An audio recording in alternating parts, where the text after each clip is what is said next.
এই পুজো দিয়ে কিছুক্ষণ আগে এলাম, এখন এই যে প্রসাদ নিয়ে বসেছি। পুজো দিয়েছিলাম, যে ফল দিই তোমরা জানোই, সবাই দাও, তো তার মধ্যে যেই ফল আর যে সন্দেশ দিয়েছিল সেই ফলটাই নিয়ে বসেছি, সন্দেশটা নিয়ে নিই। তো এই একটু আগে আসলাম পুজো দিয়ে। সকালে একটা ফানি ভিডিও করে মানে পোস্ট করে দিয়ে তারপরে রেডি টেডি হয়ে গেছিলাম। তো তখন মানে কয়েকটা মাত্র কমেন্টের রিপ্লাই দিয়েছি, বাকিগুলো দিতে পারি না। এখন আস্তে আস্তে সব দেব। ভাবলাম যে একটা ছোট্ট ভিডিও করি। শাড়িটা পরেই আছি, যেহেতু এই শাড়িটা পরেই আমি পুজো দিতে গেছিলাম। আর আমার এই টাইপের শাড়ি খুব ভালো লাগে। আমার ওই চকর মকর মানে মানে চাকানাকা ঝাঁকানাকা শাড়ি আমার একদম ভাল লাগে না। আমার এই ধরনের শাড়ি খুব ভালো লাগে। তো এই শাড়িটা যখন পরেছি, আমার হাজব্যান্ড দুপুরবেলা খেতে এসেছিল, মানে তাকে বলেছিলাম তাড়াতাড়ি করে চলে এসো, কেননা তুমি ঘরে থাকবে আর আমি ওদিকে পুজোটা দিয়ে আসবো, না হলে আবার চাবি টাবি ঝামেলা। যদিও তার কাছে চাবি ছিল, তো সে তখন এই শাড়িটা পরা দেখে সে কখ পড়ছে। মানে এই শাড়িটার মধ্যে পুরো সহজ পাঠ আঁকা আছে। হ্যাঁ, সে ক খ অ আ পড়ছে। হ্যাঁ, মানে এত সুন্দর না সেই সহজ পাঠের সব সেই ছবিগুলো দিয়ে শাড়িটা করা। কি ভালো যে পাড়ের কাজটা দিয়ে পুরো ওই রকম করা।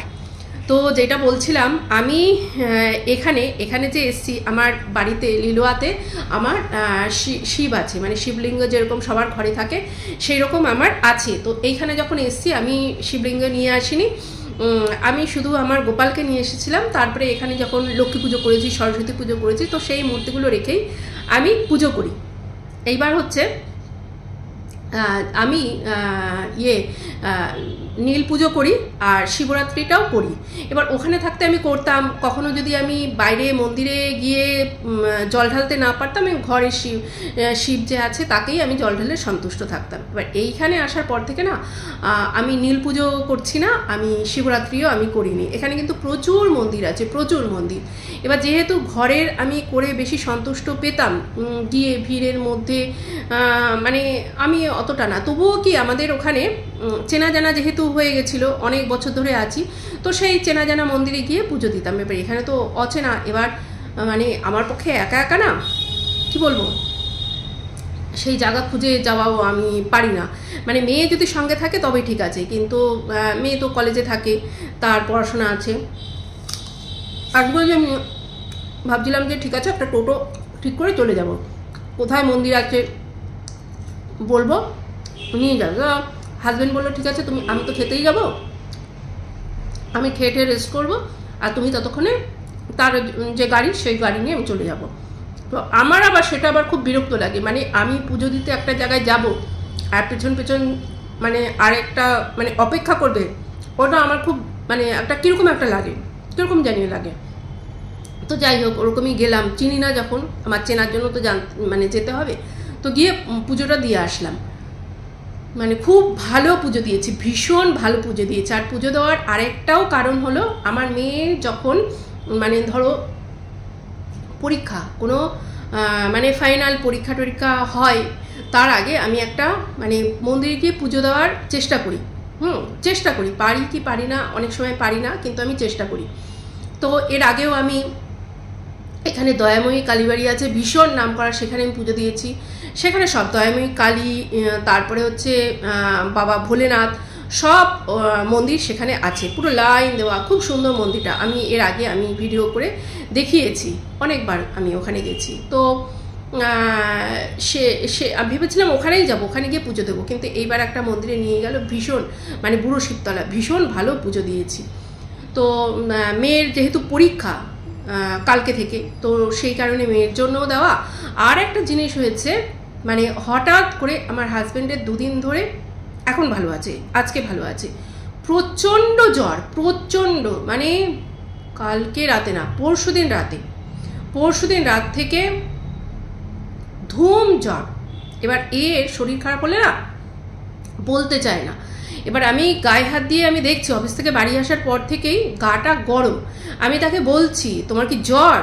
বলছে না তো, আমার জ্বর না তো। আরে ভাই, জ্বর হলে তুমি ওষুধ খাও, তুমি বলো না কেন?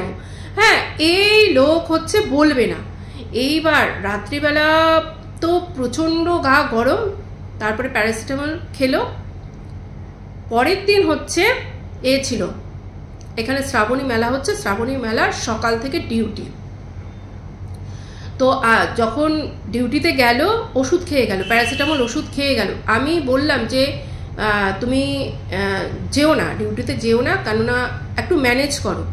তো না, যেহেতু রিপোর্টটা নেওয়া দেওয়া এরই কাজ, তো এর বন্ধ করতে পারবে না, এর ডিউটিতে যেতেই হবে, বন্ধ করতে পারবে না। তো গেল। তবু আমি বললাম যে যদি খুব শরীর খারাপ হয় তুমি কিন্তু চলে এসো। এইবার ডিউটিতে তো গেছে, রাতে আসার কথা, সে সকালে গিয়ে রাতে আসার কথা। তো বিকেলে 4টে নাগাদ আমি ভাবলাম কি একটু ফোন করি যে কীরকম আছে, কেননা যা দেখলাম জ্বর। তো ফোনটা করলাম, করে গলাটা শুনে আমি বুঝতে পারলাম যে হয়তো শরীরটা ঠিক নেই, কিন্তু বললো আমি ঠিক আছি, আমি ভালো আছি, আমার জ্বর নেই, এরকম বলল। ফোনটা রেখে দিলাম। তারপরে কিছুক্ষণ পর সন্ধ্যের নাগাদ যে সঙ্গে যে সিকিউরিটি গার্ড থাকে সে ধরে ধরে নিয়ে এসছে, মানে জ্বরে এসে মানে কি বলবো, মানে কিছু ঠিকঠাক বলতেই পারছে না, এতটাই সে জ্বরে ভুলভাল বকছে, এইরকম অবস্থা। হ্যাঁ, তারপরে ওরকম নিয়ে এসছে, ঠিক করে হাঁটতে পারছে না, এতটাই তার জ্বর। তা বলে মানে ডাক্তারের কাছে যে যাবে সেটাও তার মানে যাওয়ার মতন ক্ষমতা ছিল না। দোকান থেকে বলে অ্যান্টিবায়োটিক নিয়ে এসে, মানে এটা বলাটা আমার ঠিক না, উচিত না, তবু যাই হোক ওষুধ নিয়ে এসে ওষুধ খেয়েছে। তো সেই রাতেও প্রচণ্ড জ্বর ছিল। যখন যখন ওষুধটা পড়ছিল, মানে ধরো জ্বরের ওষুধটা পড়ছিল, মাথায় বরফ জল দিয়ে আমি জলপট্টি দিয়েছি, অনেকক্ষণ ধরে জলপট্টি দিয়েছি, মাথা পুরো গরম, গা গরম হয়ে আছে। তারপরে ভুলভাল, তবুও সারা রাত ভুলভাল বকেছে। আর আমি তো পাশে শুয়েছি, আমি হচ্ছে গুঁতো গাঁথা খেয়েছি, মানে এই কোনোই দিয়ে গুঁতো দিচ্ছে, এই পা ছুটছে, হাত ছুটছে, এইরকম করছে, মানে জ্বরের ঘোরে ওইগুলো সব করছে, এমনকি কালকেও করেছে। তো যাই হোক এখন একটু ঠিক আছে। আবার তারপরের দিন আবার ডিউটি ছিল দুপুর থেকে, দুপুরে ডিউটিও করতে হয়েছে। মানে আমাদের লাইফটা অনেকে মনে করে না খুব ইজি লাইফ, খুব ইজি লাইফ এদের লাইফটা, কিন্তু তোমরা যারা বাইরে থেকে দেখো আমাদের লাইফটা কিন্তু এতটাও ইজি না। আমাদের এই লাইফে কি বলবো, শরীর খারাপের মধ্যেও কিন্তু তার ডিউটি করতেই হবে, তার যেতেই। সত্যি মানে আমি যে কালকে যে দেখেছো না ওই ধুনো আর কর্পূর দেওয়া, ওটা আমি কিন্তু এমনিতে করি, মানে এই ইউটিউবের জন্য তা না, আমি এমনিতেই ওই জিনিসটা আমি করি বাড়িতে, যে নেগেটিভিটি কাটানোর বা কিছু। দেখবে ধুনোটা দিলে না একটা সুন্দর একটা কি বলবো, মানে আবহাওয়াটাই যেন চেঞ্জ হয়ে যায়, একটা সুন্দর গন্ধ, একটা পজিটিভিটি ফিল হয় ঘরের মধ্যে, একটা মানে পজিটিভিটি ফিল হয়। তো এই হচ্ছে ব্যাপার। তো তোমরাও ঘরে পজিটিভিটি আনার জন্য ধুনো যদিও না দাও, এমনি কর্পূরও জ্বালাতে পারো। কর্পূর মানে এমনি যে কর্পূরগুলো হয় তা কিন্তু না, ওই ডেলা কর্পূর দেখবে কিনতে পাওয়া যায়, দশকর্মা ভাণ্ডার ডেলা কর্পূর কিনতে পাওয়া যায়। আমি ওটা 100 গ্রাম করে কিনে আনি, অনেক দিন আমার যায়। আমি এমনিতে কর্পূরের দিয়া জ্বালাই, বা এই যে তোমার ধুনো দিলে তখন আমি তার মধ্যে একটু কর্পূরটা আগে জ্বালিয়ে দিই, তার উপরে ওই ধুনোর ছোবড়াগুলো দিয়ে তারপরে আমি ধুনো ছড়িয়ে দিই, এইভাবে আমি দিই। তোমরা ওটা করবে, খুব ভালো। আর সবাই খুব সাবধানে থেকো এই টাইমে, প্রত্যেকের মানে এই সর্দি জ্বর হ্যানা ত্যানা এইগুলো হচ্ছে, তোমরা সবাই খুব সাবধানে থেকো। আর আজকের ভিডিওটা আমি কিন্তু ভীষণ ফানি ওয়েতে মজার ছলে বানিয়েছি, তোমরা অনেকেই অনেক মানে ভালো লেগেছে অনেকের। তো আমার আবার এই রূপটা আবার অনেকের পছন্দ হয়নি, বলছে তোমাকে এইরকম ভালো লাগে না। কিন্তু দেখো একটু ভ্যারিয়েশন তো আনতেই হয়, একঘেয়ে বোরিং ব্যাপারও তো হয়। তো আমি ভাবছি মাঝে মধ্যে ছোট ছোট এই ধরনের ফানি ওয়েতে আমি কিছু ভিডিও আনবো, শুধু ইউটিউবের যারা আছে তাদেরকে নিয়ে না, আমি একটু অন্যরকম মানে ভাবেও আমি অন্যরকম, কিন্তু সেই ক্যারেক্টারগুলোকে তোমরা চেনো জানো এই ধরনের, কিন্তু ভিডিওটা করবো আমি এইরকম করে। হ্যাঁ, সেই ক্যারেক্টারগুলোকে তোমরা চেনো জানো সবাই, কিন্তু আমি ভিডিওটা করবো এই রকম করে। এটাও একটু মানে আমার না ভীষণ মজা করতে সবসময় ভালো লাগে, ওই গোমরা মুখ, সবাইকে বকা ঝকা, এইরকম আমার ভাল লাগে না। আমি আগে ভীষণ রাগে ছিলাম, তোমরা ভাবতে পারবে না যে আমি কি পরিমাণে রাগে ছিলাম আর কি পরিমাণে রেগে যেতাম। মানে আমাকে কেউ একটা কিছু বললেই আমার ভীষণ রাগ হতো। আমাদের মানে কি বলবো, আমাদের বাড়িতে একজন আসতো, মানে সে মানে কাকু বলতাম তাকে, তো সে আমাকে মা বলে ডাকতো, মা। তো মানে কি বলবো, ওই মাটা, তার মুখে মাটা শুনলেও না আমার প্রচণ্ড রাগ হতো, আমি তার উপরে খুব রেগে যেতাম। হ্যাঁ, মানে কেন আমাকে মা বলবে, কেন আমাকে মা বলবে, এইরকম আমি খুব রেগে যেতাম। হ্যাঁ, তো এখন আমাকে রাগানো ইম্পসিবল, একদম না। আমি মানে কি বলবো, আমার মেয়েও বলে। আর আগে আমি যখন রেগে যেতাম, রাগটা কিন্তু আমার অনেকক্ষণ ধরে থাকতো। আর আমি রাখতাম বেশিরভাগ আমার মায়ের সঙ্গে আমি রাখতাম, আর আমি রাখতাম আমার হাজব্যান্ডের সঙ্গে। এছাড়া আমি খুব একটা রাগি না। আমার মেয়ের উপরে আগে খুব রেগে যেতাম, কিন্তু এখন আর রাগি না, এখন একদমই রাগি না, রাগার কোনো প্রশ্নই ওঠে না। আর আমার মেয়ে বলে যে তুমি রেগে গেলে তোমার রাগটা সহ্য করা যায়, আর তুমি তারপরেই আবার ভুলে যাও, কিন্তু পাপা রেগে গেলে, মানে ওর বাবা রেগে গেলে, ওর বাবা তো রাগে না, আর ওকে কখনো বকেও না, তো সেটা ও সহ্য করতে পারে না।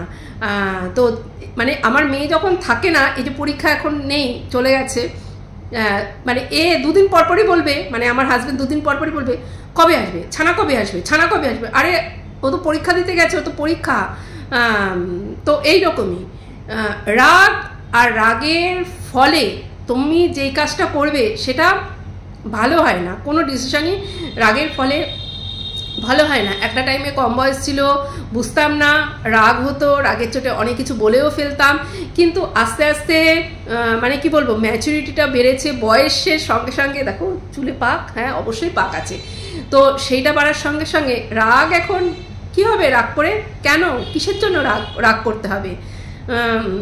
রাগ হলেই কিন্তু মুশকিল, সব দিক থেকে মুশকিল, শারীরিক দিক থেকে মুশকিল, মেন্টাল কন্ডিশন মুশকিলে পড়বে, সমস্ত দিক থেকে মুশকিলে পড়বে। আর তোমার মানে পারিপার্শ্বিক যারা আছে তারা যদি তোমাকে সবসময় মানে পজিটিভিটিতে ভরিয়ে রাখে, তাহলে তোমার রাগ জীবনে কখনো আসবেই না, আসতেই পারবে না। রাগ আবার হবে না, রাগ তো অবশ্যই হবে, মানুষ মাত্রই রাগ হবে, দুঃখ হবে, কষ্ট হবে, কিন্তু সেটাকে কন্টিনিউ করে নিয়ে যেতে পারবে না। দেখো এই যে পাগলরা কেন পাগল হয়, আবার বলবে যে এরকম হাউস ওয়াইফ, অশিক্ষিত হাউস ওয়াইফ যে 8 পাস কিনা সন্দেহ, সে আবার এত জ্ঞান দিচ্ছে।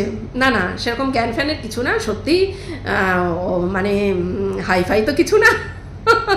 হ্যাঁ, মানে যেইটুকুনি সাংসারিক জ্ঞান থেকে জ্ঞান অর্জন করেছি সেইটুকুনি এখানে ঢালতে আসি। কি করব, এখন তো আর মানে এমন নেই যে আগের দিনে ছিল এই মানে বাড়ির কাকিমা জেঠিমারা বসে এক জায়গায় জটলা হয়ে পিএনপিসি করা, এখন তো সেইটা নেই। এখন এই ইউটিউবটাই না হয়েছে জটলা করার, পিএনপিসি করা, তো এখানেই করি, কি আছে, ঘরের মধ্যে বসে পিএনপিসি করছি। আগে নয় পিএনপিসি করলে 5-6 জন শুনতো, এখন পিএনপিসি করলে তবু খানেক লোক তো শোনে। তো এইটাই তো হচ্ছে, তার উপরে আবার যদি কিছু সেন্ট জোগাড় হয়, কি অসুবিধা আছে? অসুবিধা তো কিছু নেই। তো যেটা বলছিলাম যে পাগলটা কেন পাগল, পাগলরা কোনো কিছু ভুলতে পারে না, তাই পাগলরা পাগল। তাদের দুঃখ কষ্ট ইমোশন যেগুলো ওদের থাকে সেগুলো তারা ভুলতে পারে না।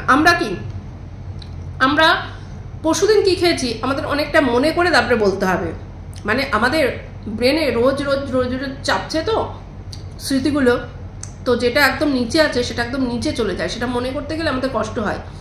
এবার দেখো প্রত্যেকের জীবনে বাবা মা শোক মানে এগুলো মোটামুটি থাকবেই, এটা একদম ধ্রুব সত্যি। মানে আমার যখন মা মারা গেছে তার আগে আমি ভাবতেই পারতাম না যে মা আবার কারো মারা যেতে পারে। মা বাবা এরা তো চিরকাল থাকবে, এটাই আমি ভাবতাম। মা বাবা মানে একদম চিরকাল থাকবে, এরা কখনো আবার মারা যেতে পারে? কিন্তু যেই দিন আমি শুনলাম এইরকম, আমি না সেদিন ভাবলাম এটা কি করে সম্ভব, এটা কেন হলো, এটা তো হওয়ার ছিল না, এরকম ভাবতাম। যাই হোক, তো সেই স্মৃতি, সেই যে দুঃখের স্মৃতি, আর এত বছর পর, মানে ধরো কত 26 বছরে সেটা তো চাপা পড়তে মানে অনেকটাই চাপা পড়েছে। তো সেই দিন আমি যেই কষ্টটা পেয়েছিলাম, এখন সেই কথাটা মনে করে আমি তো সেই কষ্টটা পাই না, তাই না? তো সেই 26 বছর ধরে আমি যদি সেই দুঃখের স্মৃতি, সেই দুঃখের কথা মনে করে আমি থাকতাম, আমি যদি ভুলতেই না পারতাম, আমি তো মানে কি বলবো, পাগল হয়ে যেতাম, তাই না? তো সেই রকমই আমাদেরকে সব কিছুই ভুলতে হবে, পজিটিভিটি দিয়ে আমাদের ভুলতে হবে। আমাদের রাগাবে, কিন্তু আমাদের রাগলে চলবে না। আমাদের দুঃখ দেবে, কিন্তু আমরা দুঃখ পাবো না। আমরা সে তার মধ্যে থেকে ফানি যে ব্যাপারটা, সেটাকে আমরা খুঁজে নিয়ে নিজে মজা পাবো, অন্যকে মজা দেব, এটাই আমরা করব। মানে মজা, কি বলবো, মজা পেতে লোকে ভালোবাসে, হাসতে লোকে ভালোবাসে, কিন্তু হাসাতে কজন পারে? তোমরা দেখবে যারা এই যে কমেডি করে বা এই যে সিনেমাতে যে এই রকম ধরনের ক্যারেক্টারগুলো যে করে, তাদের জীবনে কি কোনো কষ্ট নেই, দুঃখ নেই? তাদের জীবনেও দুঃখ আছে, কষ্ট আছে, কিন্তু তারা যখন শো করতে আসে, তাদের সেই দুঃখ কষ্টগুলোকে কিন্তু জানতে দেয় না। তাদের যারা অডিয়েন্স আছে, অডিয়েন্সকে জানতে দেয় না যে আমার আজকে এই দুঃখ কষ্টটা নিয়ে আমি তোমাদের সামনে তোমাদেরকে হাসাতে এসেছি, তাই না? তারা তাদের যে কাজ সেটা করে যাচ্ছে। তো আমার মনে হয় সব থেকে পুণ্যের কাজ হলো লোককে হাসানো। তুমি নিজে লোকের কাছে হাসির খোরাক হও, কিন্তু তাও যদি লোকে হাসে, আমি বলবো সেটা অনেক পুণ্যের একটা কাজ, লোককে হাসানো। কেননা আজকালকার দিনে এই যে যুগে মানুষ হাসতে ভুলে গেছে, মানুষ হাসাতে ভুলে গেছে, মানুষ লোককে কষ্ট দিয়ে আনন্দ পায়, এমন একটা সময় এখন এসেছে। মানুষ লোককে কষ্ট দেয়, কষ্ট দিয়ে সেইটা একটা পৈশাচিক আনন্দ লোকে পাচ্ছে, দেখতে পাচ্ছি, এখানেও তো আমরা দেখতে পাচ্ছি। তো এইটুকুই বলবো। টাটা বন্ধুরা, ভালো থেকো, সুস্থ থেকো, আর হর হর মহাদেব। আজকে পুজোটা করে, শ্রাবণ মাসের লাস্ট সোমবার পুজো করে আমি ভীষণ খুশি হয়েছি, ভীষণ খুশি হয়েছি। মানে এতটা খুশি হয়েছি না, মানে বলে বোঝাতে পারবো না, প্রচণ্ড পরিমাণে খুশি হয়েছে। আর সবাই ভালো থেকো, সবার পরিবারের সবাই ভালো থাকুক, সুস্থ থাকুক, এটাই চাই। টাটা।